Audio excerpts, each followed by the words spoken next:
Hello, hello, hello, hello.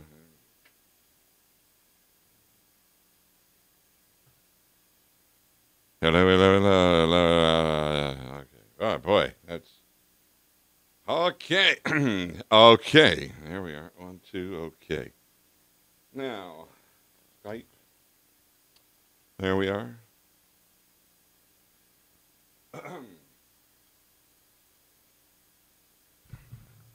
Hey, Father Ryan. Father Ryan. Father Ryan. Hello, Father Let's Ryan. see here. Still off. Come in, Father Ryan. Hello, Father Ryan. Hi, people. There he is. All right, we got the Quilted Northern commercial going on, and we're just waiting for Lovely. Can you video. see me? No, I think we have to watch a commercial first. Oh, that's sweet. You admit? All I see is Kathleen's forehead. Oh, right, because that's actually all you're gonna see. Isn't that sweet? We can't feed you the loop back video. Well, then turn your video off, and that way I won't have to burn my bandwidth looking at it. You'll have to tell Jeff how to do that. I don't actually know how to do that. Me neither. Maybe I haven't started my video. Oh, I didn't start my video. Okay, that's it. There you go. It should have disappeared. Her. Yeah, it did. We're good to go. You should see mine. Yes. All right. You have anything? I've got a little bit better lighting, although I'm still washed out a bit. Yeah. Let me bring you up. There's on not 4. there's not really a good way to get unwashed out because no matter what I do with the lights, if I've got a bunch of white screens on my screen, it floods. Oh, that's my true. face. That's true. Yeah. I've messed around with it for about the last hour. I'm just gonna end up being a little washed out. It's Okay. a Skype connection. What do you want? Okay. It'll be what it'll be. Que sera, folks. Que sera. Hi. I like that. Hi. Right. Your Harry Carey jokes won't work here. I like it. Let him. Let him do Gobby's that. wet. Let him do that. Hi, Jeff. Hey. Hi. Oh my. If you could choose between being a sound man and having mad cow disease, which would you pick? I saw that bit about a Oh, I've got to fix your camera, Jeff. couple of months ago. Yeah. Got low in the saddle there. Hold on. No, I haven't done it yet. You're ruining it. Ruining it. Run. Yeah, to They say in run. Washington Parish. It's like sopping. It's something we do uniquely here. So, all right, let me get in my place. And I don't know. I can't see.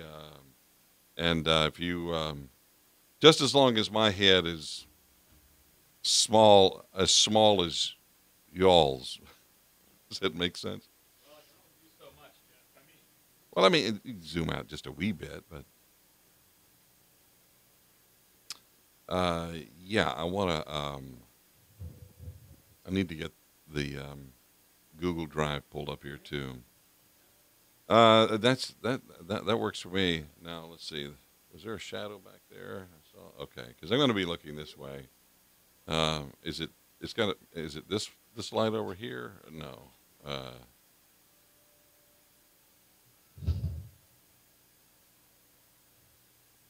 You know, that feels better. I can just tell, I feel the light. No. I'm listening to a song called City of Lights. Oh. Is that not lovely? My kids at St. Mary's have kind of gotten into the fact that I like club music. Oh. And so now Well, whenever I go, they're like, oh, we got to do some, they're going to have the kids walk around and do Yeah, some, that- show right. off the kindergarten Or costumes. does- Father Ryan, come bring over your iPod and play something. So we did an Avasil remix a few days ago for the kindergartners to walk around with their little costumes. But are you happy? And then we did one of my favorite groups, Element. They did we did one of theirs for something else, and we had Valentine's Day, so we did something else. It gets really obsessed with the fact that I'm, I guess interesting. You're in touch. That's right. Well, That's right. Well, really, they're not. I'm in a different place than them with all this club music, but they, at least I know what music is. Gotcha. So it's something. Gotcha. All right, let me get over here and get logged in.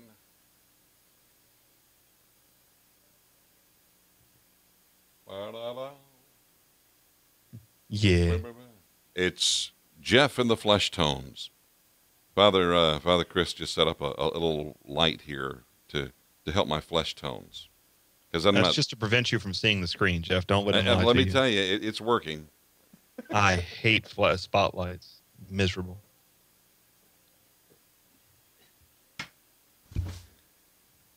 I happen to like the lighting. I love it. That's not the lighting in particular I don't like. It's lighting in the universal sense. Standing on a Universal stage and being light? utterly blinded by lights. Oh, yeah, well. If I'm going to be blinded, I want it to be by science. Yeah, and I want her to do it. She is the one. There she is. She killed the radio star, too. She did. You evil... You killed the radio star. You stole fizzy lifting drinks. You ruined it. You bumped into the ceiling, Kathleen, which now has to be washed, so you get nothing. Nothing. Oh, Kathleen's mic is also not on, so... That was also by design. Don't let it I lie have to you, Kathleen. I have to get the sound device. I forgot that. Hold on. Did you see that there's a new Black Magic adapter thingy for $150? I can't hear you now.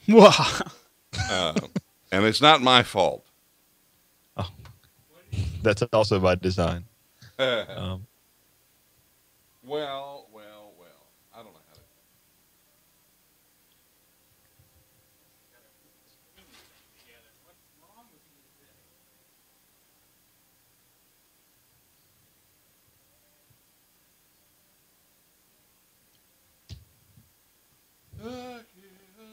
to. I don't know if you can hear or not. That little thing there is cool.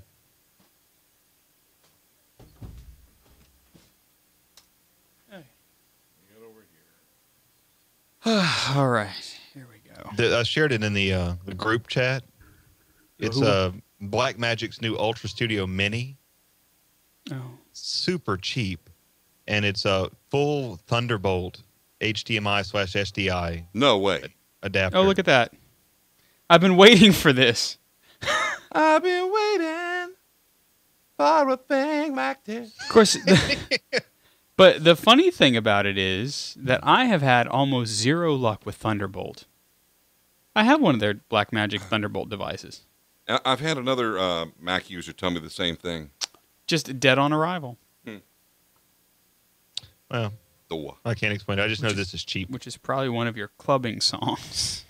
Dead on arrival? I could find you one real quick. I'm fully in love with Spotify. I mean, I'm completely committed to the entire Spotify experience. Oh, good for you. Welcome aboard. Oh, yeah. Yeah. It's great. But as odd as it is, I didn't think I would like playlist-based listening. Mm-hmm. But I'm down with it. I like it. You subscribe to a couple of really good ones. I mean, and that covers your bases. Yeah, pretty much.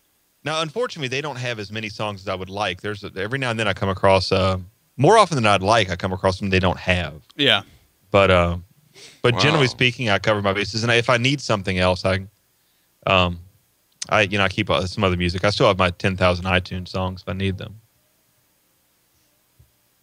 If I ever need to go back to Jennifer Knapp's first unreleased album or something.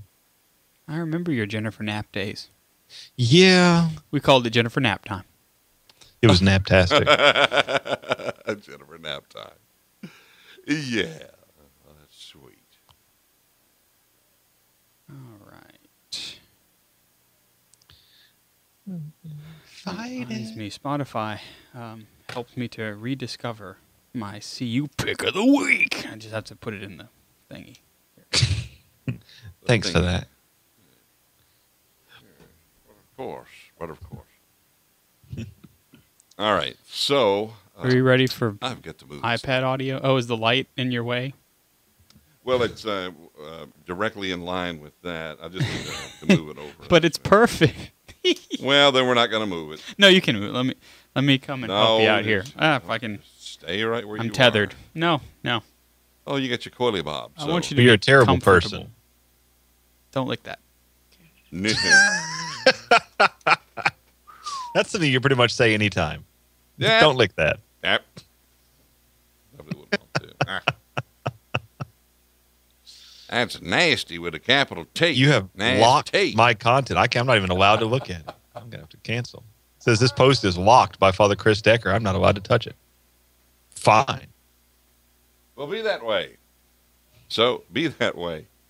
Well, that's what it is. In fact, I want us to... yeah, that works. Well, I mean, it was... I think it was over here on the corner of the monitor, or you even had it on the camera one time. But that's okay. Yeah, that way I can see down, because I was looking, and it was just... That's... Believe it or not, that helps. That helps. So... We're all in our places with bright, shiny faces. Are you, I'm on an airplane. In my mind. I'm on a boat. I'm on the beach. Father Chris is on antacids. Wait, what? What? You missed that. Nothing. You don't need to know. Oh, I can look it up on the playback. We never actually look at those things in post. We just say that. I do. That's working now by Jingies. Father Ryan. Yes. What's your question? At the very end, like that, full bandwidth.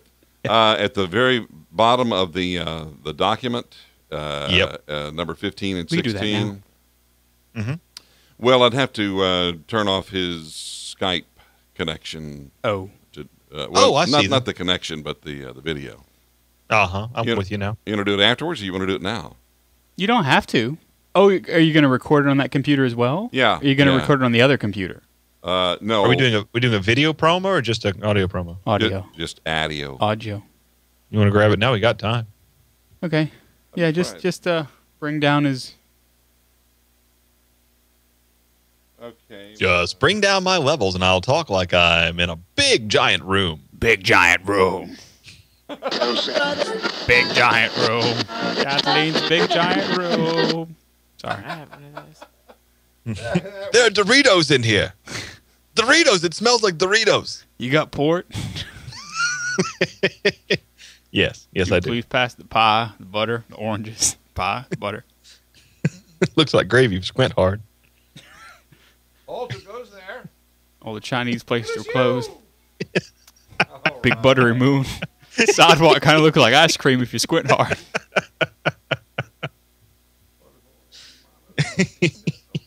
The question comes, how is Spotify different than Pandora? And we are recording. Oh, we're recording. Okay.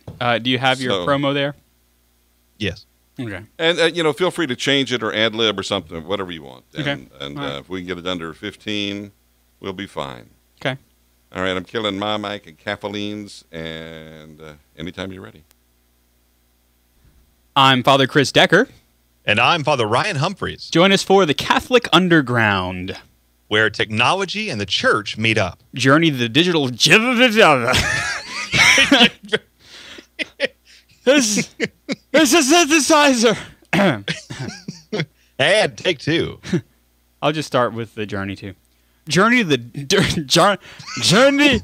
Come along, everyone. Journey. Yeah. Why don't we start at the beginning? That way you'll be less intoxicated. Okay. I'm Father Chris Decker. And I'm Father Ryan Humphries. Join us for the Catholic Underground, where technology and the church meet up. Journey to the digital continent on the Catholic Underground, Sundays at 7, with encores at 3 on Saturdays, here on Catholic Community Radio. Journey to the digital continent. Judicial system. Vitamin to Benjamin. Judicial system. Now try not to... Judicial subpoena? Now try not to read it. Make it more conversational, if you will. Just one more time. Take three. Pray, please. I'm Father Chris Decker. I'm Father Ryan Humphries. Join us for the Catholic Underground, where technology and the church meet up. Journey to the digital continent on the Catholic Underground. That's Sundays at 7 with encores at 3 on Saturdays, right here on Catholic Community Radio. All right, let's go to Spot Bay. Spot Bay.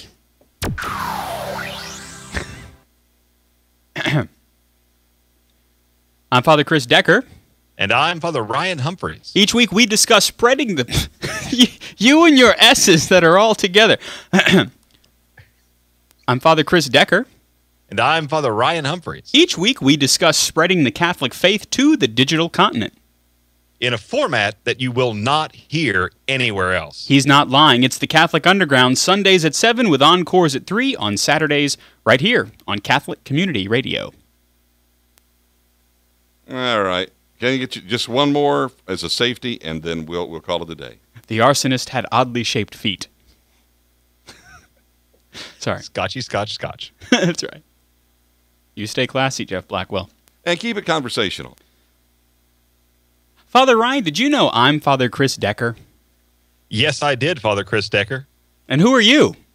I'm Father Ryan Humphries. You know, I read that somewhere. Each week we discuss spreading the Catholic faith to the digital continent. And you know what, Father? I bet you it's in some way you didn't expect. You will never hear anything quite like us. That's correct. In fact, we're kind of hoping for that. It's the Catholic Underground, Sundays at 7 with encores at 3 Earth o'clock on Saturdays here on Catholic Community Earth Radio Earth. And I'll never get you guys to do another promo ever. Okay. No, you really want to do another one? Yeah, sure. Okay. He obviously doesn't know that we're playing, Father Ryan. I'm not playing. Oh, I'm picking up on what you're putting down. Believe me. So, I'm right. not interested in playing around. all right, take 56. I'm Father Chris Decker. And I'm Father Ryan Humphries. Each week we discuss spreading the Catholic faith to the digital continent.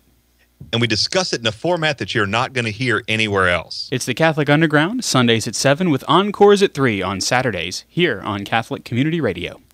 That's a wrap. Bully! Seriously, thank you. You're welcome. No. And Thank you understand what I was saying when I was picking up what you're putting down. The Human Torch was denied a bank loan. I knew that you guys were funning. So we had 15 seconds. Thanks to the good people at Catholic Community Radio. Unique New York. Unique New York. New York. How did you screw it up? Lanolin. If you'd like a peek behind the scenes there, you can see what's happening on computer number 4. That's Jeff at work. Knights of Columbus, that's complicated. What are you talking about? Nothing. Oh, yeah. Nothing. Oh, no. Apparently I'm all in the alien zone now. My face is washed out like all kinds of bad. You are. It's true. Yeah, that's what I got. I've got 2 lights shooting off in different directions like there. That's just what I got. Eventually that's going to happen to your eyeballs, Father. Oh. You're going to be like a Boston Terrier. Or a tea party. Yeah, or both. I had tea this afternoon. I just didn't have a party with it. Oh. Were there like little saucers involved? No, it was just green tea in a cup. It was yummy. It's kind of anticlimactic. I'm not really shooting to tell a dramatic narrative. I was just yammering. Oh, I thought you were going to get all Downton Abbey on it. I haven't yet to see Downton Abbey.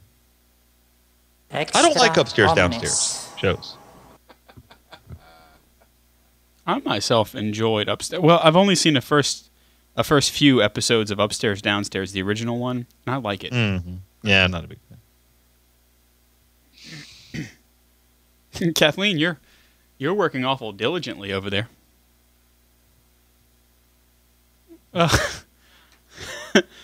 What's that, Kathleen? I can barely hear what you're saying. Okay, there I am. Yeah. I'm practicing signing my name. Okay. I think we've created a monster in the chat room over there. Several. Who? Aluminum linoleum. Unique New York. Casey Kasem. Chester chooses chestnuts. He chews them and he chooses them. He chooses them and he chews them. And then my personal favorite, Kathleen. Moses supposes his toes are roses, but Moses supposes erroneously. Moses, he knows his toes aren't roses, as Moses supposes his toes to be. That seems hard to say. Whoa. I don't think I could do that in one take. Oh, really? Yeah. Well, let's... Sinful Caesar sipped his snifter, seized his knees, and sneezed. Uh-huh. Where is Dropbox on this computer? Yeah, they did do a reboot. Are you looking for Dropbox? It should be upstairs It should be on the taskbar. Taskbar. Okay, hold on a second here. I found it. Found it! Yeah, the Hello? the reboot of Upstairs Downstairs I didn't see. Good Lord, look at this tongue twister. Something in a 30-acre thermal thicket of thorns and thistles thumped and thundered, threatening the 3D thoughts of Matthew the Thug. Although theatrically it was only 13,000 thistles and thorns through the underneath of his thigh that the 30-year-old thug thought of that morning. It's a lot of tongue twister. Denise sees the fleece. Denise sees the fleas. At least Denise could sneeze and feed them freeze the fleas. Is it a hideous red page you're looking at? Yep. I'm on the same one. Ha ha! Gal. The There was a 33 fisherman thieves named thought Fisher that who they fished for thrilled some the time in a throne Fisher throughout Cove. Thursday. My head just exploded. We got a new show. If Stu choose shoes, should Stu choose the shoes he choose? Wow! Roberta ran rings around the Roman ruins. Yay, Roberto! Clean 77 clams benevolent crammed in elephants. clean cans. This is a tough one. 77 benevolent elephants. That's tough. No, There was a fisherman named Fisher who fished for some fish in a fissure, till a fish with a grin pulled a fisherman in. Now they're fishing the fissure for Fisher. Yeah. World Wide Web. Oh, World Wide Web. I was born on a pirate ship. I thought you were doing all that from memory. So, Father Ryan. Yes, sir. We're chopping off the top of your head there, so if you can, I don't know. right. You can see yourself? Sort of, yeah. In a mirror. I mean, I'm framed in the usual triangle way, but I can bring the screen up a little bit more. It comes on. Is Yeah. that better? Absolutely. Yeah, I mean, Okay. yes. Okay, we are. 5 minutes out. Rudder valve reversals. Yep, 6 sleek swans swim swiftly southwards. World Wide Web. I guess we should. I don't know why that was such a tongue twist. I guess we should pray, huh? Yeah, we need to. We're in a mess. In the name of the Father, the Son, the Holy Spirit. Amen. Amen. Almighty God, we give you thanks for this night, for this broadcast. We ask that you would help us to say things that men need to hear, that will help them on the way to salvation, and drive from our hearts, minds, and words anything that is ancillary that does not do that, Lord. We ask that you would also protect all of our equipment from the deadly attack of the enemy, and may St. Michael go before us with his sword and pray for us. We make this prayer in the name of Jesus the Lord. Amen. In the Father, Amen. the Son, the Holy Spirit. Amen. Goblin gargoyles gobbled goblin goblins. This is the Catholic Underground. From the Catholic Underground. Percentage of enough sufficient requisite valid matter in it. Let's just say for a fact that this priest who was offering the mass, who was the main celebrant, didn't do this out of any malice, but rather truly didn't know the instruction, but now can be informed. And now you got more and more instances of people having this, so that it's going to become more of a pastoral need to be that priests be aware of this condition. Etiquette is important. That's right. Go and talk to them before the mass, and even if you have your own host, that's even better. But if you're visiting parishes, Exactly. you know, or to make arrangement to receive Yes. the precious blood only in places that do not have the host. Okay. Well, we've run out of time again, sad to say. We remind people, our listeners and viewers, you can reach us at weboffaith@ewtn.com. Please come back again for another episode of Web of Faith. You've been listening to Web of Faith on EWTN Radio. On the next Catholic Connection with Teresa Tomeo. We'll keep you closely connected to the faith with the latest from Rome, the front lines of the pro-life movement, and we'll also take a look at other crucial issues facing you and your family in our one holy Catholic and Apostolic Church. Catholic Connection, weekday mornings at 9 a.m. Eastern on EWTN Radio. Next time on The Journey Home, join Marcus as he welcomes former Southern Baptist Charlie McKinney to the show.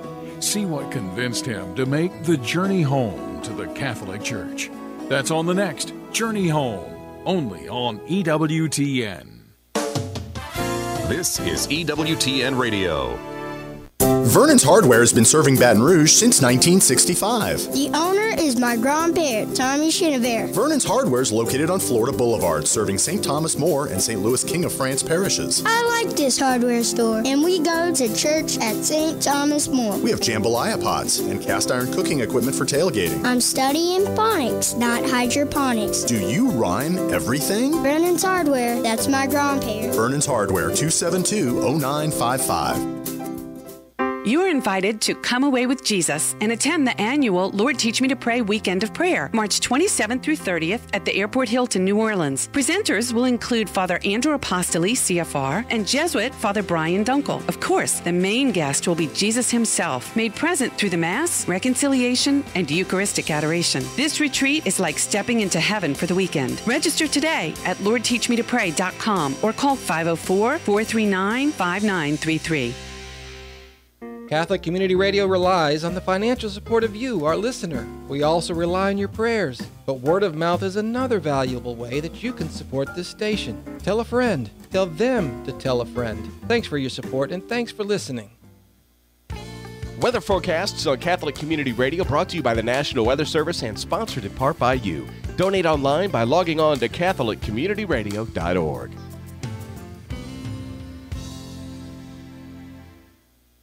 This is Larry Dale.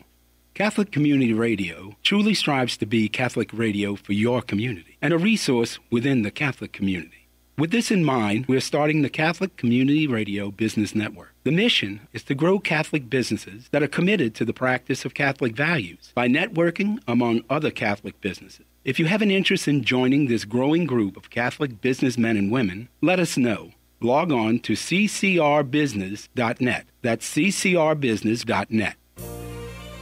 Catholic Community Radio Catholic radio for your community is listener supported. 1380 WPYR Baton Rouge. This is your station. Catholic radio for your community.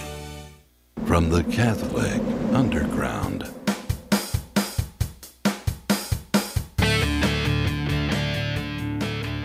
Today on the show, R.I.P. Flappy Bird, parenting the new millennials, digital magazines, our picks of the week, and so much more. The Catholic Underground starts right now.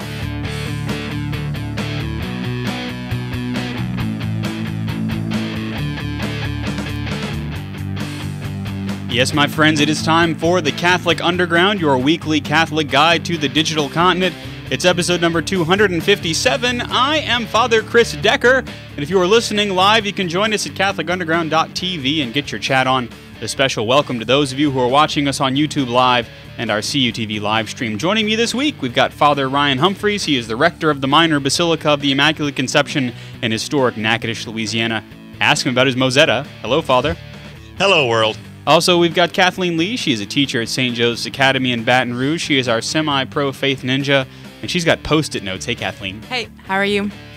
I am well, and I thank you. Jeff Blackwell is the technical director of the CU. He also operates a really nice little pizza cart outside the radio station. Hey, Jeff. Hey, Father, good to be here. Yes, indeed. And Mary Kate Taylor is our video director for the live stream. She is unseen, but she is seen in the hearts of all. And, of course, I haven't played this game before. In fact, I missed my shot. But one of the only 4 people who haven't. I must have been one of the only 4 people. Make it 5. Yeah, Flappy Bird. Kathleen, did you download Flappy Bird? I did not. I never did. Really? So wow. So Mary Kate, did you? Mary Kate didn't download it either. So 1, 2, 3, 4, 5. So 5 out of 6 undergrounders have no idea what we're about to talk about. So I do know this, Father. It was a game, and it was poised to become the most popular game ever.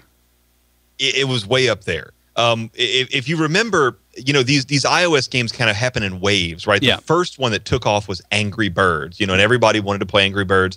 And then after a while, we figured out how to play Angry Birds, and it kind of got less exciting, and it peaked, and it receded to an above-average usership, but it's receded. Then there was Fruit Ninja, which was all kinds of awesome. Mm-hmm. And then after Fruit Ninja went the way of the dodo, we had Doodle Jump. I think everybody in the world played Doodle Jump. I did not. And then, good Lord, man. No. What's wrong with you people? I don't know. Well, anyway, after Doodle Jump went the way of the dodo, we got Flappy Bird, which looked like I don't even know what it looked like. It looked like it was set in Super Mario Brothers. Yeah. With all these kind of weird pipe things, and it was basically you just keep tapping the screen, and when you tap the screen, the little bird flaps and it goes up a little bit, and it goes faster and faster and faster across the screen, and you're trying to get between these pipes, and supposedly it was really hard.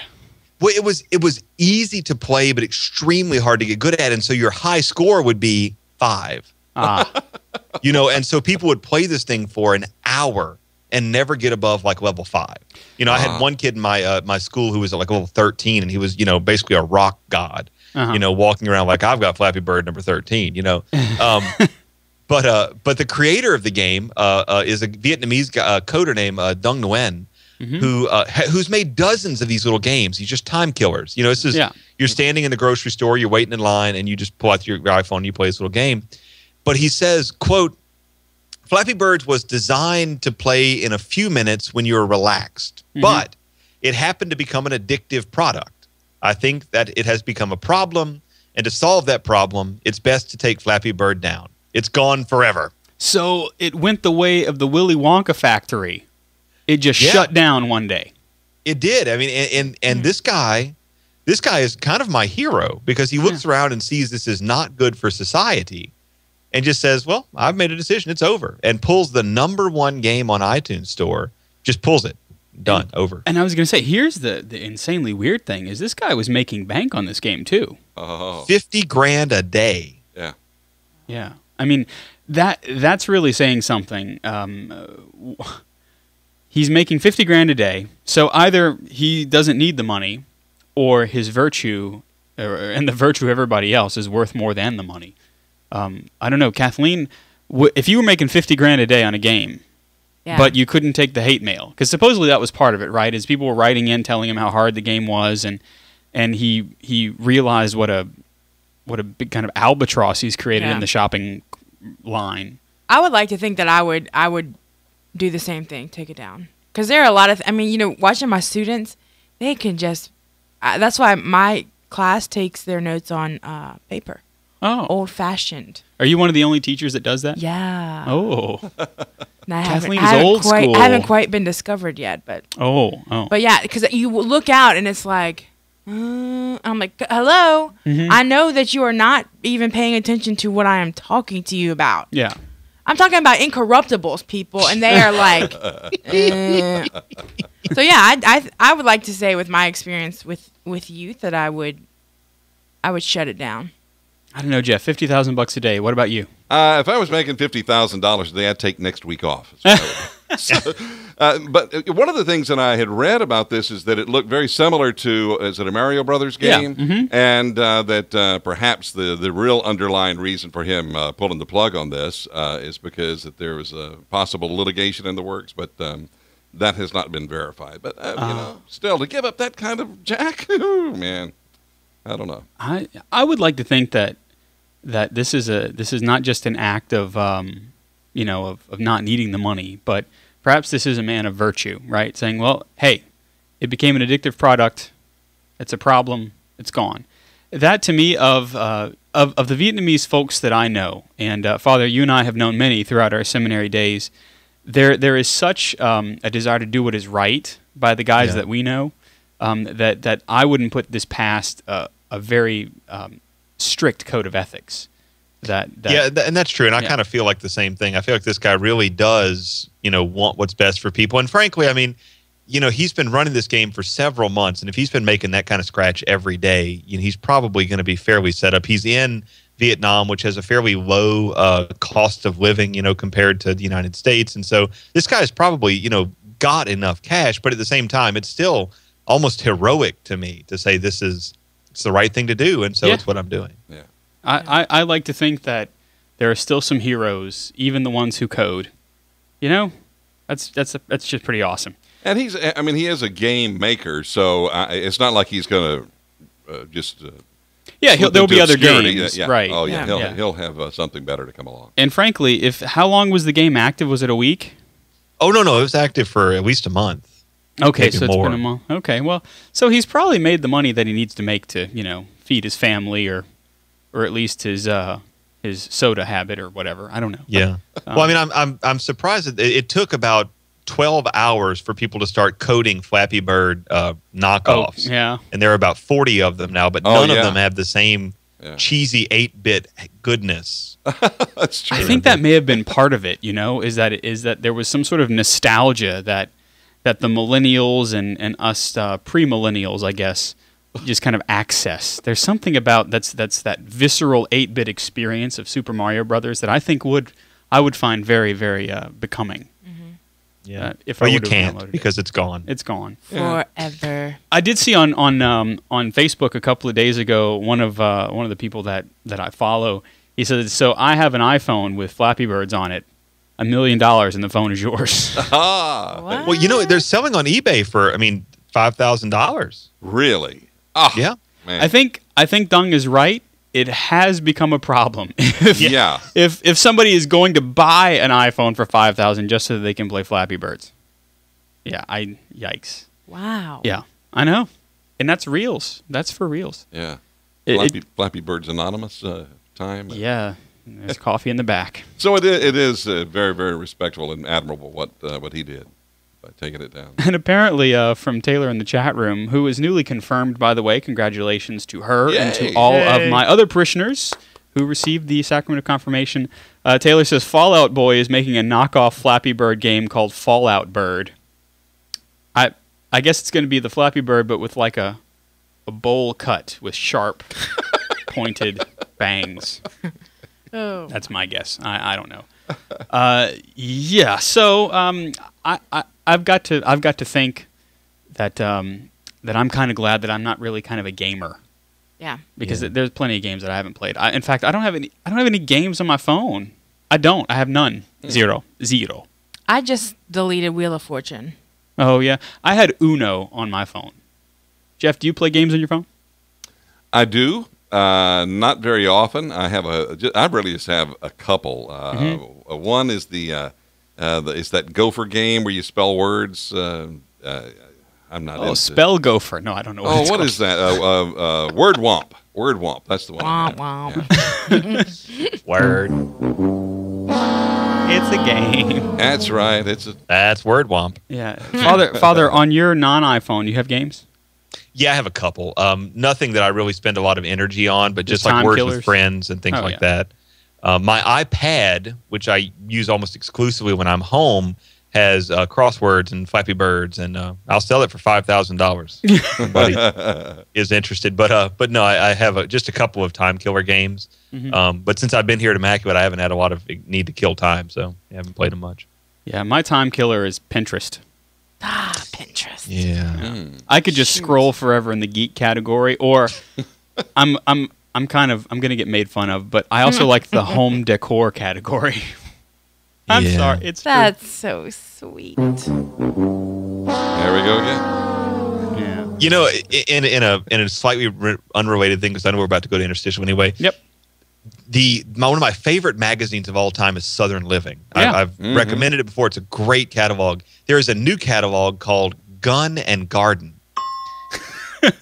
Does the gun go in the garden? It's either gun or garden, or maybe garden and gun. I don't remember. It's garden two Gs. and gun. It is the coolest magazine because it's everything from Southern Living plus bourbon plus firearms minus home decor. Love it. That is It doesn't have home decor. I can't abide it's that. Garden and Gun Mag on Twitter if you're interested, but it's so much fun. Hey, Father, Such a great- maybe you and I should start Rectory Living magazine. I don't know if we could pull that off. We've had a billion good ideas, but we still haven't accomplished any of them. Well, that's so. true. This would be Who the knows? closest one. Yeah. And we haven't pulled it off. You did build a chapel in your... I did build a chapel in my rectory. It's beautiful. It is nice. Yeah. It's almost finished. There's just a few little things here and there. But that's why I look at the home decor, because then you figure out, oh, that's how you cover up that large hulking piece of equipment that houses your phone system. I don't know. Yeah. I don't know. All right.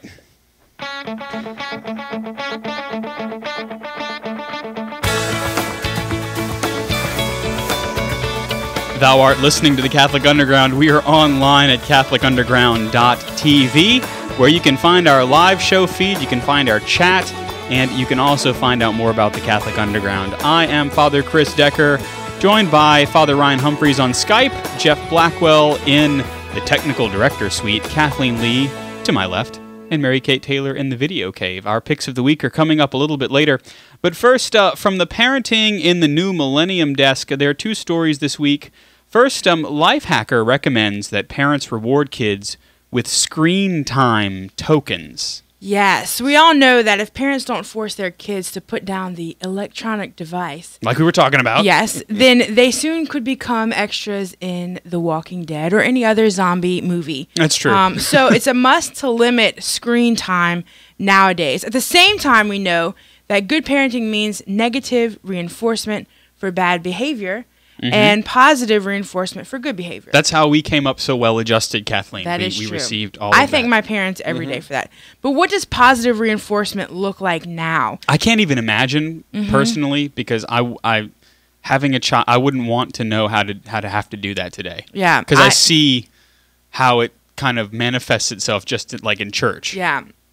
Well, Instructables user Little Mom on the Prairie, say goodnight, John Boy, look her up, has made little coins in 15, 30, and 60-minute denominations. Oh. So when the kid does good, he gets 15 minutes. When he does real good, he gets more. And he cashes them in for screen time. So it's like kid Bitcoin.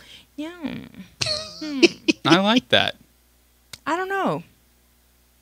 Well, okay. Kathleen, you are of the... The question is... Well, how do you say it? Yeah or meh? Yeah or meh? Yeah. So I don't know. I don't like this. I don't like. There's an old lady inside of me, I think, and when I saw the Kindle Fire commercial and it had that limit. Oh yeah. And then the kid just goes, "Aw," puts it down and goes outside. Like my heart was just, what? Mm-hmm. That is awesome. Like that was awesome. And I and I've seen way too many. Being I was in childcare for a little while in college, and being a babysitter and being around kids all the time. I've seen way too many people just shove a screen in front of their kid, and it'd be like. So I don't know. Like I don't even know if I'm on board with the whole thing. I think it's a good idea for limiting. Yeah. And I think it's a creative way nowadays, and I think there's some part of me that when I become a mom that that I will latch on to this hopefully. Yeah. But there's some part of me that just is holding out that Well, Kathleen, do you think that it's realistic to, because I know perhaps there are some parents who try to do this, to just keep electronic devices away from your children until a certain age? I think that, I think it's doable. Yeah. Is it wise, though? Is there a wisdom to that? I think that there might be. Yeah. Because then but you have to fill that with something. Right. Books and adventures and making quality things. time hanging out with your parents. Yeah. Gone are the days when my parents used to push us out the door and go play. Mm-hmm. And we would spend hours. I mean, I remember they cut down a tree by our house one day, and me and my neighbor Emily made lasagna out of all the different kinds of shavings and cut pieces of wood, and it was crazy. They then ate the tree lasagna. But I mean, it took us 4 hours, and it was awesome, and that's a memory that I have forever. Sure. I can't tell you what I watched on Netflix last week as an adult. Yeah. So as long as it's filled with other things, it has to be filled with quality things. I love watching my friends who are homeschool moms. Yeah. And just the stuff that they come up with. The creative stuff that they do with their kids on a daily basis is incredible, and the majority of it has nothing to do with electronic devices. Jeff, you're the other parent here now. Now your kids are grown and out, and so they didn't know being tethered to a cord. Well, and in fact, we were, I guess that generation where the video games had just started coming out. We had. Not the Amiga, and I can't the Atari or the Commodore. It was after the Atari, and because we had the Atari. Yep. Was it a Nintendo? The original Nintendo. Yeah. Sega. Nintendo. Nintendo. Okay, so anyway, we had that, but we did have to limit our kids on how much they played. But we had a pretty simple rule, you get 3 responsibilities. You take care of your responsibilities. You earn privileges. Yeah. And those responsibilities are every one of our kids had an assigned chore to take care of every day. They had to do their homework and keep the room clean. And it was pretty basic and simple. And if they didn't do one of those things, then they got like demerits. And we even had times where it's like, okay, we are going to say have pizza one night, but you're going to have to eat pork and beans or something. But I mean, it wasn't that bad. But those demerits are pretty serious. But it's still along the same lines as that. Sure. Into this, you earn the privilege to play that game if you behave. So, do you like the idea of the kid coins? I think so. I kind of do. There was a post on this article where one mom had a poster made up where she changes her Wi-Fi password every day, and it's basically she had these rules. You do this, and this, then I'll give you the password to the Wi-Fi so you can play for a while. So. Yeah. Actually, I think that's how some people I know got rid of some tenants in their house. Wow. They wanted them to move out and go get a job, and so they said, well, change the Wi-Fi password. That would be the absolute reason for me to learn how to hack Wi-Fi. Yeah. Get my Wi-Fi time? No problem. What is WPA2 and how do I hack it?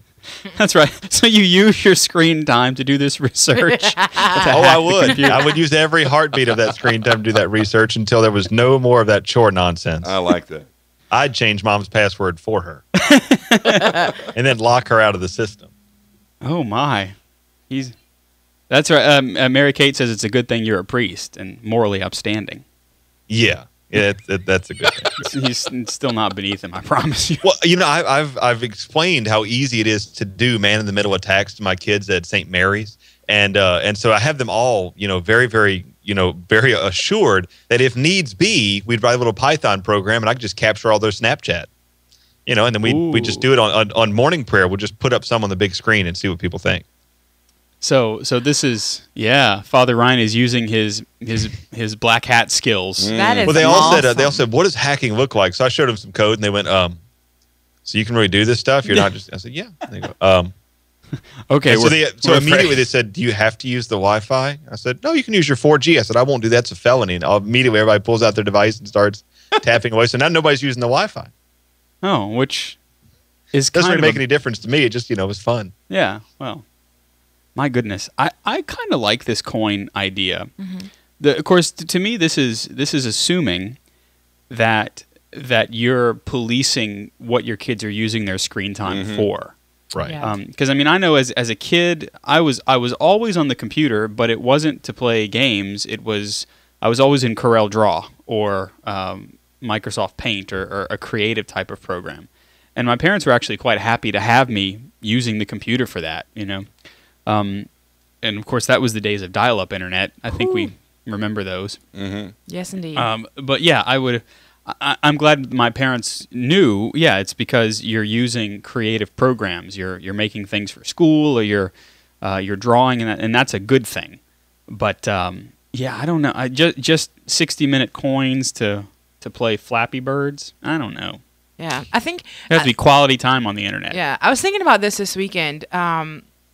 I don't know why, but just thinking about parents in general and internet usage and why some parents feel, and I'm not a parent, but I have heard this before, some parents feel that they have no right to, the bit should be free. Yeah, that they have no right to restrict their kids' access. Yeah. Well, what's the word I'm looking for? To assault is the best word that comes to mind. Their kids' privacy. Oh, what's the word I'm looking for? Kids don't deserve invasion privacy. of privacy. You know what I mean? Yeah, to invade their privacy, and I'm like, who pays for it? First off, yeah. and my parents would always. My mom was always a genius. She always found a way just to be like, come up from behind. Yeah. Hey, what you doing? Who you talking Parents to? are good at that. And I would always be like, and she, and every once in a while, and now not every time. But every once in a while, she would ask, "Oh, and who is, your mom Cheetos is good at 55?" that. And I'd be like, "Oh, well, that's so and so at, And if I struggled, she'd be like, Your mom, I know her mom. Yeah. And her mom has the ability to ask the circumspective question. Yeah. So it's just kind of it'll come around the back, and before you know it, you've confessed. You've completely confessed everything. But we also, I also grew up in a house where we had 5 channels until I was in high school. Yeah. You know, we were the last people to get cable, and then when cable came around, I was like, ah, you know, like we were the last people to get you know, non-dial-up internet things. Yeah. So it was a task, like to get online. It was like Mike in the chat 45 room minutes later. says that the game has changed completely with things like digital time. And one of the things that I think is a little bit of hope for me is that young families are rediscovering the joy of manually accessing their children. You know, about not having all this digital stuff, of having a picnic, going to the sandbox, playing. And we don't mean like a place where, you know, you test websites. No, an actual sandbox with sand, and it has to be hypoallergenic sand now, I think. But slides and all these things that are outdoor activities. It's interesting to see young families saying, you know, we know that virtual world is not going to help our children interact. But it's whenever parents sometimes seemingly for their own sanity just kind of abdicate all their authority to this digital device. And that's, I think, where the challenge is not for the kid who legitimately sees the flashy thing on the screen and wants to play with it, but the parent who doesn't abdicate their responsibility to teach their children, this is what freedom is, these are what limits are, this is what boundaries are, and I'm your parent. If you can't learn that authority at this age, then those are the things that authority issues and, well, eventually anarchy, I guess, are made of, where you just don't think you have to answer to anybody. And so it is, all these things are kind of packed on top of each other. Tommy in the chat room says, my kids can have privacy when they move out of my house. And I think that's bingo. That's probably Tommy. Yeah, I didn't have any privacy until I think I began to move into my teenage years. And then slowly, your parents kind of give you a little bit more and more, time where you're not completely transparent to them. But yeah, I think that there's an important part of parenting there too, where, privacy is one of those things where, no, it doesn't exist because your parents have a right to know what you're doing. They have a right to know, especially whenever you're not doing what's right, and to try and guide you in the right direction. It's not a thing about, just being up in your business. But I guess the online thing is what makes it all the more dangerous too, wouldn't you say? Let's see here. Taylor says, I'm used to it. I don't talk about anything inappropriate, so whenever they want to read my messages, it's nothing to be ashamed of. Again, this is Father Chris's golden rule of online posting. Yeah. Would I want my mom or my bishop to read it? That's my golden rule of online posting. Anything. I think too, like there's that, we're talking about the danger of being online and like chatting and stuff. Like I've been in situations as an adult where I've been like, okay, like shutting this down. Yeah. And I can imagine, we're talking about the kids out there just, oh, hey, what's going on? We talk, and like, no, thank you. As a parent, I'd be terrified. Like I would never let my child on a computer ever, but that's what But it is out there. It is what it is. Let us know what you think. Backchat at CatholicUnderground.com.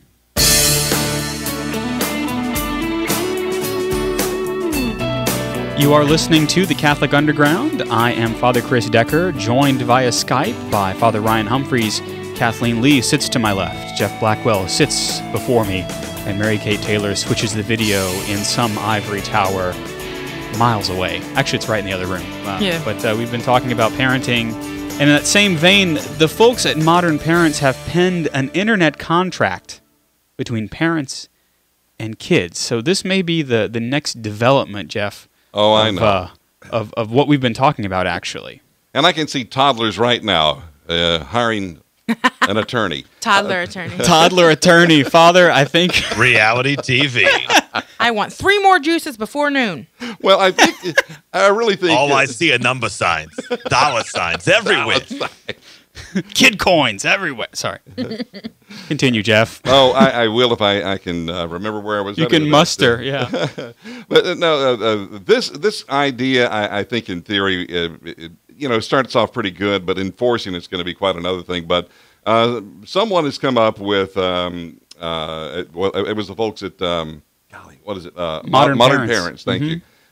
A contract that spells out limits and the rules for using the device on the web, and that way, when the rule is violated, the punishment is already agreed upon. So it literally is a contract, and I would urge our listeners and viewers to check this out. We'll put it in the show notes at CatholicUnderground.com. Good.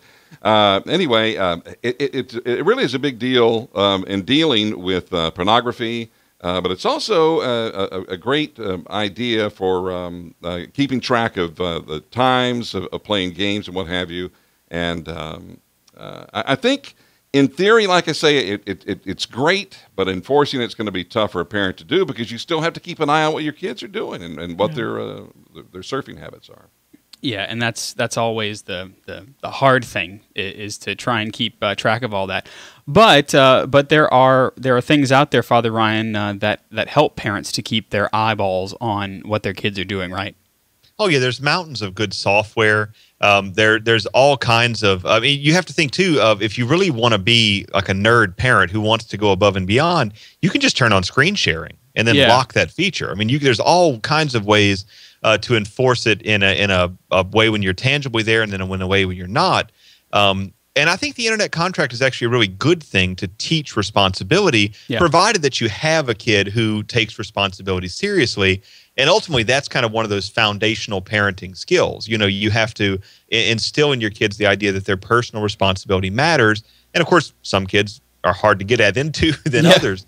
With this particular question, I think, like Jeff, I think it's a good thing, but I think there are drawbacks, especially when it comes down to, what if the kid does something that's in the contract, but does it in such a bad way that the punishment needs to excel, but you've already agreed to what's in the contract. On the other hand, though, and I think, Father, you'll agree this is a big deal, this gives a parent an easy way to sit down and explain to a child what is okay and what is not. And that's a difficult conversation to start, and this contract may very well be a good way to start that conversation. Yeah, it seems to me like this could be that important buffer between the two, to be able to say, look, son, daughter, child, listen, child. Look to me, child. That's right. Don't make eye contact. No, so to be able to say, look, there are some bad things out there. And as you get older, or maybe if they're a teen already, and I know that this could be very well a temptation. And so here are some things, and maybe you can come up with some things that you know to be bad, and let's look at it. And I think that level of authenticity is something that maybe we're afraid of with our kids, but I think that it's very clear that that our young people need that authenticity, because I've been told, Kathleen, that young people are itching for boundaries to be laid out for them. Yes. I have discovered in teaching that they like rules, even though they won't say it out loud. Right. They really like when I tell them, you're out of uniform, you get a checklist. Wait, what? Really? Yeah. Oh, okay. I can do that. They're like, I gotcha. They get all check off on it. I can do that. I can do that. Yeah. Right. I tell them every time when they come to class, if you follow the rules, you'll be okay. If not, Yeah. Then there will be consequences. Yeah. Mike says in the chat room, I think if parents communicate with their children, kids will have a better understanding of the gravity of their actions. And there's a lot of truth to that. If there's a level of transparency, then kids are going to understand. Will you lose some cool cards? Will your street cred go down with your kids? Probably. But I think to most parents nowadays, I can't say that this is unilateral, but a lot of parents that are really good don't worry about their street cred, right, Father? No, it's true. I mean, at a certain point, you've got to simply, take the risk. It's the same thing with the Christian faith. You have to take the risk and say, this is as it is. And if you do it in such a way that it's coming from a place of love, that it's evident that it's coming from a place of love, but that this is something that's good for you, whether you like it or not. Yeah. Then it tends to go well. I mean, it's the same thing with me and my kids at St. Mary's. I have to from time to time call them out. One of the things I had to call them out on is wearing leggings like they're actually clothes and not underwear. Oh yeah, the 80s. And there were some, I said, girls, you're not going to like this, but it's the way it is. And some people were fairly upset, but it was clear that it came from a place of love. It came from a place of protecting them. And so, I had a lot of people say, I really appreciated the way you said that, because it could have been mean, but you said it in a way that really made us feel like you cared. And I think that's the big thing to communicate with kids. Yeah, because I think one of the reasons that kids like those boundaries is because whenever you express a boundary to a child, you're expressing a desire to be in communication with them, to be in relationship with them. And I think the Book of Wisdom, if not the Book of Proverbs, talks a lot about that, right? If you set a rule before a child and show him the way that he will go, he should go, then he won't deviate. And yeah, that's part of it. And then to realize that there are consequences for actions. And I wonder if maybe we can make a connection between lack of parenting and maybe even lack of doing this contract thing. And then whenever a child grows up, they don't have a concept of sin and of the need for confession and penance. Would you say that's a case? Well, I'm not a parent, and I'm not planning on being one, but I think it is very true. I think that the decisions you make at the youngest age on the smallest things translate into the most important, kind of philosophical life choices that the kids are gonna care about later on. And I agree 100%. You show them that this matters when they're young, and they get out of high school, they get out of college, and they realize these are the things that matter in life, and these are things that matter in raising their own kids. Yep. Taylor, who is a new confirmant, says, I need to know my restrictions. It makes me more comfortable, and I can't make excuses, so I hold myself accountable for my own actions. And that's very well said. Lauren says, rules can give kids the excuse to do the right thing. And Bobby says, I'm not interested in being my daughter's buddy. I'm her mom, not her playground friend. I love that we get along and enjoy each other's company, but ultimately I'm her mom first. I love that. Too many especially, and I'm gonna call out the moms a little bit. Too many moms want to be their kids' friends. Yeah, I am grateful that my mom did not want to be my friend at all, and she made that very clear. And I, now as an adult, and I don't have kids, but now as an adult, seeing the way that some people in my life have grown up and gone about in the world, I probably on a weekekly basis tell my parents out loud, thank you. And then what happens too, now that you're adults, I'd be willing to bet, because I know this is the case with my parents, because I was house trained as well, they trained me well in the way that I should go, and I give them thanks for that, but I'm more their friend now. Yes. Because there was an authenticity to their relationship between parent and child. Right. And now, generally speaking, there is an adult relationship that can happen. Yeah. And that's where friendship can begin to come in and to blossom. And it's almost as if that's the engineered way that God has in store for us, so that we can then spend the rest of their lives with them. And we can then learn how to parent. And I mean, it's the same in a parish, really, too. You're having to help people to understand, from a spiritual father standpoint, the way that we ought to go in terms of moving from spiritual childhood through spiritual adolescence into spiritual adulthood. Paul talks a lot about that in his epistles as well.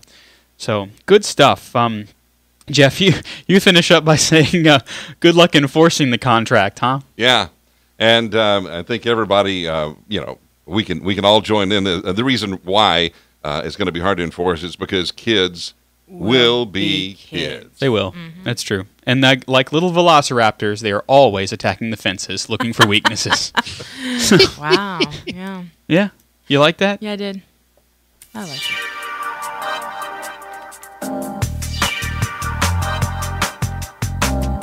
You're listening to the Catholic Underground. I'm Father Chris Decker. You're going a different direction, weren't you? Kathleen Lee is in stitches over there. Here I am. Father Ryan Humphries joins us via Skype. Jeff Blackwell and Mary Kate is here as well. There are plenty of stories of saints who left all they had to lead a life free from attachment to materialism. But now millennials are embracing this anti-materialism without any reference to the faith. And Father, are you surprised?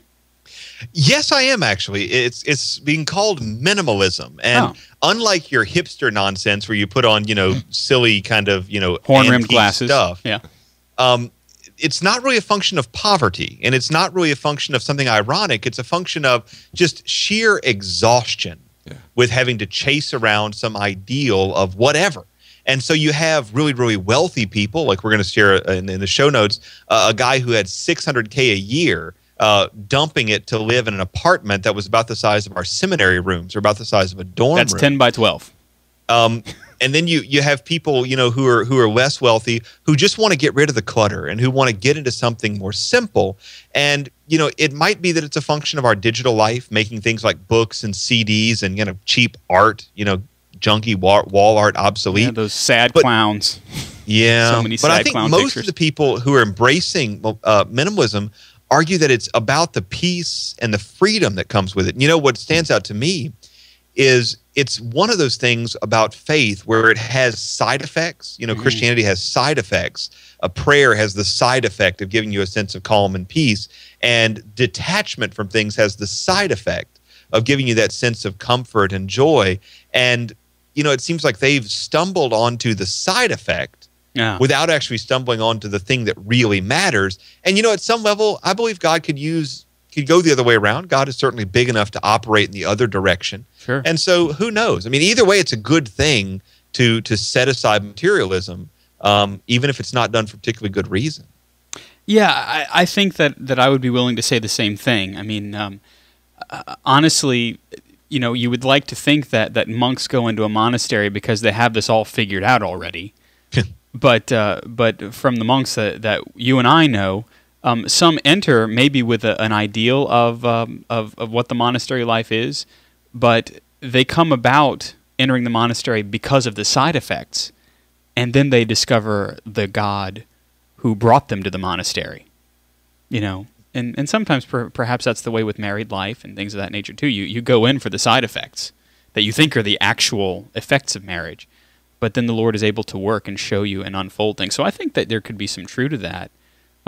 So I guess would you say that it has the same benefits regardless of the intention? Just well, I think it has some of the same benefits. As you say, I mean, there's certainly going to be a sense of peace. There's going to be a sense of less distraction, but that numbness that is so common among millennials is not going to change, because that's only going to change from an encounter with Christ. Correct. And I think that a lot of the other things that give rise to the desire for the peace and quiet, etc., are still going to be, holes in the heart. But at the same time, like you say, this is a great place to start.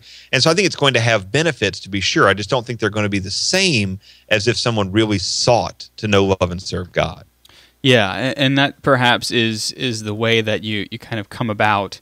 It's all the point of departure. Those who want to serve God then discover in the service of God a desire to simplify. But I think that there could be something to this in that, there's too much. There's too much stuff. There's too much. So I'm going to simplify for the sake of simplification. And, that does kind of open a hole for the Lord to work. In fact, in the chat room, BT says, I see a Buddhist tie-in here. And there does seem to be something of Zen Buddhism in this minimalist movement, huh? Yeah, it's kind of like Zen Buddhism without the actual moral practice. Yeah. Just picking and choosing. It's cafeteria Buddhism. Yeah. I like that. That's right. Which, there is no cafeteria. There is no food. Yeah. I don't know, Kathleen, what do you think of this millennial minimalist movement? Wow. I'm not a part of it, for sure. No. I have way too much stuff. And a French bulldog. And a French bulldog, which carries his own stuff, including, Yoda. The French bulldog has like his own tote system. Yeah. Mm-hmm.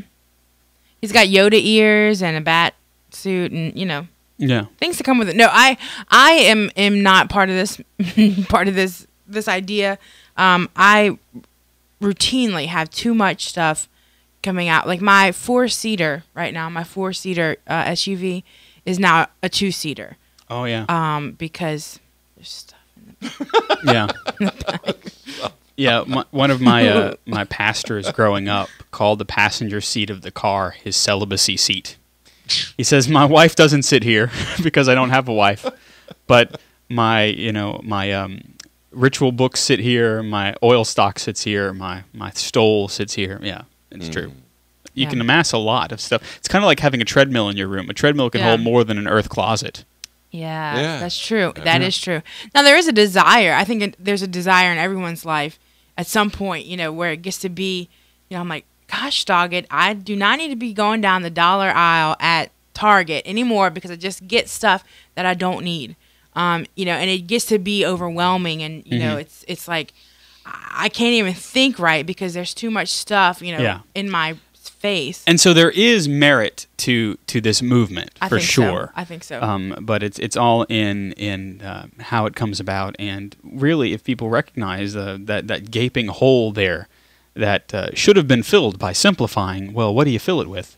If you're not filling it with the Lord, you can't fill it with pudding. That's all we're gonna say. I mean, you can try. You can try. Sorry. Do you know that I was born on National Chocolate Pudding Day? It explains a lot now. Yeah. Kathleen. It does. So, very quickly here, are digital magazines even a thing anymore? Okay, here's the deal. There is a new digital magazine that's out. It's called The Intercept, and from what I can tell, in the short term, it's it's providing a mouthpiece for Edward Snowden, the big leaker guy, to have a mouthpiece, to have an online form. And in the long term, it sounds like they want to bring in people to do magazines. But Father Ryan, this sounds like a blog to me. Yeah, I mean, it looks like a blog. Now, there is a phenomenon among the Tumblr community of having these highly specific blogs. Yeah. Unfortunately, Tumblrs are all ugly. This is a really beautiful. It's very nice. It's gorgeous. Well designed, and I think the big difference is feature length articles. Yeah. When you combine beautiful design, feature length articles, and a high degree of specificity, right, you effectively have a blog. But it is a digital magazine that I would actually read. Yeah. Ironically, Gun and Garden is or Garden and Gun is like that. It's a beautiful website. It's a physical print magazine, but it's specific, feature length. And it's focused. And I like that idea, too. I mean, sometimes blogging can get rather banal, but we're just all over the alliterations tonight. But I like long-form things. Like this show is a long-form program. I like reading long-form blogs that have little breaks in the middle that you can go and get some coffee and come back to. So I guess we're calling it a magazine. It's kind of a long-form blog. But I like the idea of it. I wonder if it'll catch on as a magazine. If they're not going to ever do a physical product, I mean, it's just going to have to be. They can think of it as a magazine, but the rest of the world's going to think of it as a blog. Yeah, I mean, Regina Magazine, Bobby shows us in the chat room, is another example. Ignitum Today is kind of the same way, right? It's a long form. Blogish thing, but I wonder if maybe as iPads and other forms of media such as that, or other forms of hardware such as that come about, we're not going to see more apps, kind of like what was Rupert Murdoch's venture called? The Daily. Yeah, I wonder if we're not going to see more things like that are laid out in a web page, but that are using HTML5 and things of that nature to give you more of a magazine experience. It's hard to say. I mean, you got to wonder whether that's really going to be valuable for enough people to make it worth doing. Yeah. And being able to fund itself. I think that's the big question. Yeah. And how do you make that work? I mean, we're Catholics, so we pretty much do everything for free. Yay. Yeah. Catholic Underground for free, which is why we count on you. But I'm interested to see where this goes. I'd like to see it kind of grow and develop a little bit more, and see if it can break out of the blog. Yeah, I think the design feature of the blog, the last in, last out thing, we're probably done with that. I'd love to see that go the way of the dodo, because it's ugly. For those of you just joining us, the dodo still extinct. All right. It is. I'm not speaking out of school, Jeff Blackwell. But, I am speaking about what we like to call the CU Pick of the Week. All righty. And for our CU Pick of the Week, Jeff, why don't we go to you since you're so happy there in the technical director suite? Well, and thank you for allowing me to occupy space. It's not all up to me. I came across because these winter months and the crystal clear skies at night, I just always love being able to stand out there and gaze at the planets and stars. The celestial scenes have been surprisingly serene. Oh, yeah. Oh, absolutely. And it just depends on how cold it is, first of all. But I was looking for something on the internet as to I was trying to figure out if it was Venus or a different planet, because I right now believe during the month of February there are 5 planets that are visible. One of which I brought out my telescope for Saturn was just remarkable. I could see the rings of Saturn, and I don't really have a real expensive telescope. So anyway, it's actually a Pringles can. Oh. What are you talking about? oh, never mind. You guys are on food, and I'm talking. Never mind. Just messing with you. But I came across a link to earthsky.org, and it's a wonderful site for. They have tabs at the top, like you can look for tonight's tab, for example, and it'll show you what to look for in the sky tonight. But there's also things of geology, nature, sciences, really around the globe. So they have some really neat videos, some beautiful photography. Not only just stuff from the Hubble, but stuff here on the ground too, looking up. So it's a neat site, and seems to be pretty family friendly. I haven't seen anything that I really objected to on it. So it's kind of like your own private Jack Horsheimer. I wish I could do the imitation of that guy, but well, basically you do James Doohan, but an astronomer standing on the rings of Saturn. Show and us. Keep looking up. There you go. And then he ascends. Yeah. Right. Do you know who Jack Horsheimer is? I've seen him. Yeah, because you had one of the 5 channels. I did. That's right. Yeah. Father Ryan, you know who that is, right? Yes, I do. Yeah. Good on you. All right. No, Jeff, I was making fun of your telescope, saying it was a Pringles can. A Pringles can. Yeah. Well, I don't know. It's bigger. It was bigger. It's like about a $200 telescope. So it's a big Pringles can. Zinga. Kathleen, you're a Pringles pick of the week. No, Pringles does not. Yeah, sorry. I picked a book called Miracles of John Paul II. Does anyone... I know him. I know who John Paul II is. Mm-hmm. I have this book. Oh. Awesome. Now, does anyone want to try the name before I do?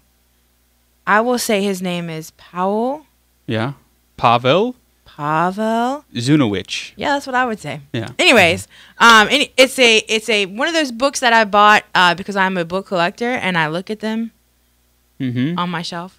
And it's a book that I pulled out in preparation for Blessed Pope John Paul II's canonization in April. Booyah! So it's a list of all things that are miracles that are attributed to him, and I just started flipping through it, but I didn't realize that there were so many. And there will be many more, I bet. Yes, and I'm super excited. So it's pretty cool. It's accounts from all kinds of different people. And some of these were during his lifetime, right? Mm-hmm, yeah. Some of them, people having, especially young people having private audiences with him, and then being healed of whatever it is. Yeah. And then after his death, they reveal what he said, and it was all simple words like Jesus loves you and wants you to be healthy. Yeah. And they were like, that's it, and now I am. Yeah. It's pretty awesome. It reminds me of the scriptures whenever Jesus heals somebody and then says, "Don't say anything." Yeah. That absolutely that this is a moment for you to reflect on in the silence of your heart.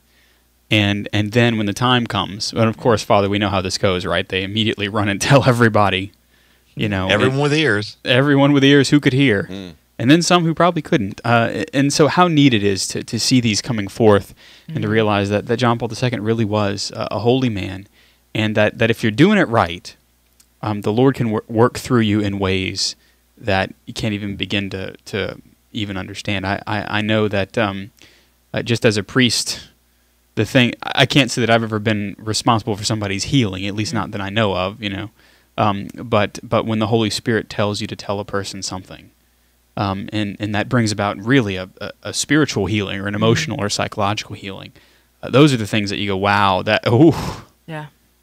totally was not me. And so how neat it is to be able to read about that. I like that idea.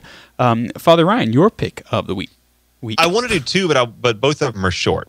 The first one is a thing called HemingwayApp.com. Hemingway App is a free website, and you can cut and paste or you can type directly into the website, and it will evaluate the grade level you're writing on. Oh. It will tell you which of your sentences are hard to read, which are very hard to read. It will tell you how many adverbs you ought to have for the length of your writing. Wow. It will tell you, and it'll highlight all this stuff too, so it's really easy to edit your material. It'll tell you what words and phrases should be simplified, where you're using passive voice. And so it allows you really to take like something you're writing, whether it's a bulletin article or whether it's a paper for school, and really see in a very clear and easy to see kind of system of this is what you need to do to make it better. Wow. I have been blown away by how well it works. And of course, they say in there, these are guides, not laws. And so you can break them if you know what you're doing, just like an artist can break the rules if he knows what he's doing. And I've found it actually has improved my writing, and I'm really enjoying it. It's very, very free.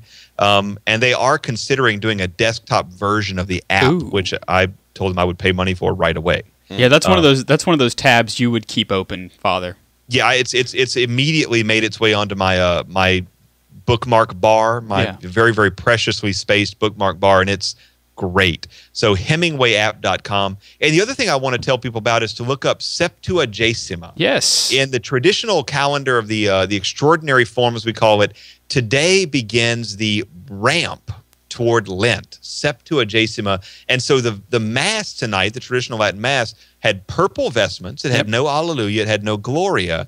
Lent has not started, but we're getting ready. The liturgy is going to set our hearts and minds ready. And so the idea of Septuagesima is a beautiful thing that sadly was simply tossed aside in the Reformation. And so I'm going to put the wiki article in the show notes, and I'm going to recommend everybody take a look at it. Septuagesima, the season of pre-Lent. Beautiful, beautiful thing. Don't miss it. Take a look at it. I love being Catholic. This is one of those things that I wish that we had retained in the ordinary form, because I think that we use Lent as the ramp up for Easter, and so we spend so much time doing that we don't do adequate preparation for Lent. In fact, I got one of my first questions before Mass today about giving something up for Lent or what should I do, and I was thinking, and in fact, I told the person, I said, thank you for asking that question now. Thank you for actually bringing that to prayer now. And how beautiful it is that in the grand history of the Catholic Church, we got a liturgy for that. There's something that begins to help our hearts prepare. And so look that up. My pick of the week is something that Spotify reminded me about, and it's one of my favorite artists that I think I became acquainted with in the seminary, Bebo Norman. I believe he's actually going back on tour. But his self-titled album from 2008, Bebo Norman, really good music. It's he's got some peppy pieces, but he's also got some very reflective style as well. And so Bebo Norman, I recommend. It's been difficult for vowels and consonants. Consonants? Which one? Oh, that would be the name of my emo band, Vowels and Consonants, and Continents. All right. I don't know, Jeff. I think maybe we should just do the plug.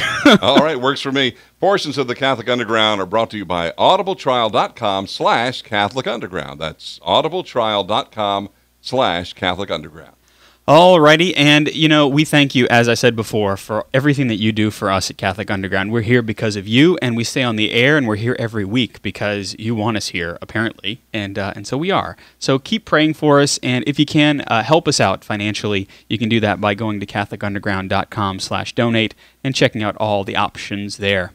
All right, if you would like the show notes that accompany our podcast, if you want to learn more about our apostolate, you can always do that by going over to CatholicUnderground.com, and there's plenty there. You can also find out whenever we're going to do a live show. So if you haven't ever chimed in on a live show, we've got 11 people, usually as many as 17 people in the chat who are becoming regulars, and it really is a lot of fun.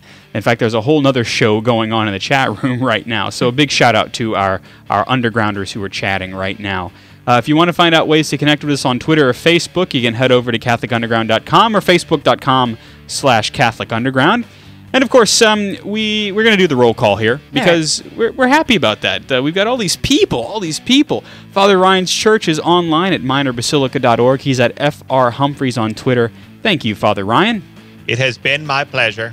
Jeff Blackwell is the tech director for the CU. He's the head guy over at the Blackwell Communications Group. JeffBlackwell.us and at JeffBlackwellus. Thank you, Jeff. It's a privilege, Father. Thank you. Yes, indeed. You live up to your name. You are Blackwell. I don't know what that means. We've also got Kathleen. She's the Faith Ninja at Kathleen YABR. Thank you, Kathleen. Anytime. And Mary Kate Taylor is an evangelist, and in her spare time, she practices her spot-on impersonation of Dame Judi Dench. You know me, I'm Father Chris Decker. You can follow me at Digital Catholic. You can join us on the interwebs at CatholicUnderground.tv for even more from the CU. Have a good night. The Catholic Underground.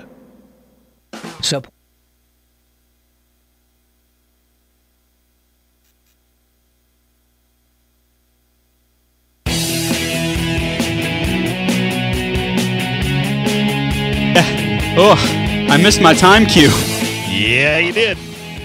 And this computer over here is just, it's weird. It went blank, and I couldn't tell what was up next. So, yeah. It worked out, though. I think we used Judi Dench last week. Oh, well, I don't know. She's still doing the impression. Yeah. I thought she ate at truck stops last week. Oh, maybe. Oh, well. Maybe.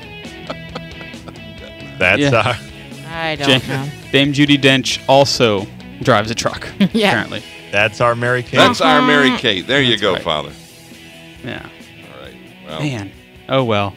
This is going to be one. Just I have to drive to New Orleans. I meant to mention on the show that if you happen to be listening to Catholic Community Radio tomorrow at 9:30, we're going to be providing special coverage from Notre Dame Seminary. Cardinal Wuerl, the Archbishop of Washington, D.C., will be speaking on the new evangelization. And so we'll be covering that on Catholic Radio. I think I'm going to turn it on the feed for CatholicUnderground.tv as well, because the Archdiocese is going to be doing a video feed. Father Ryan, Sean Harrison has the control surface for the Black Magic. Ooh. And he's also developed a nice little streaming situation. So I'm actually going to head down to New Orleans in a little bit to see him and to look at everything. Wow.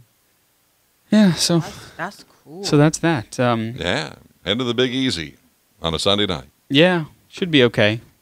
Everybody should be where they're supposed to be.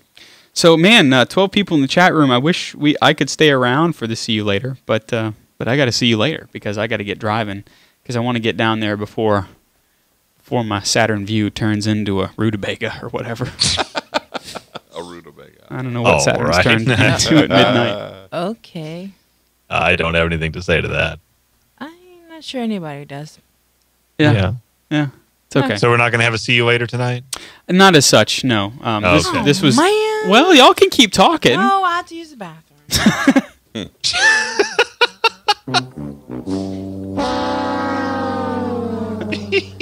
Oh, well. There it is. Yeah, there it is. You're not in a good way to respond to that. I mean, I feel like we are, we're at that point in our relationship. We are. You and in the blogosphere and the chat. And the roughly 3,000 complete strangers who are going to download this podcast at some point. Oh, my. Yeah. Shout out. Good to know your plumbing works. That's right. So I'm just going to turn on the machine again. Here we go. So this has been the See You Later. Kathleen, thank you for joining us. Hey, anytime. Hey. What was in your mug over there? I didn't drink anything. That's what they always say. Jeff Blackwell, thank you. It was fun. Whatever it was fun. And then we got Mary Kate, who, let's see, do we want to read another one here? She keeps a scrapbook of majestic killer whales. Our Mary Kate. And check out earthsky.org because there's a cute video on there about how they count whales from space. Okay, so just saying. Well. A cute video. Yeah. Father Ryan? Yes. What do you want? Well, I was going to ask you over for tea, but I see you're busy. So I've already enjoyed some tea.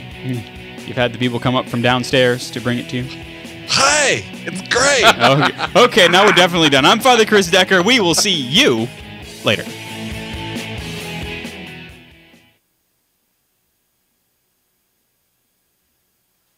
Das was fun. 99. Yes. Bye-bye, people.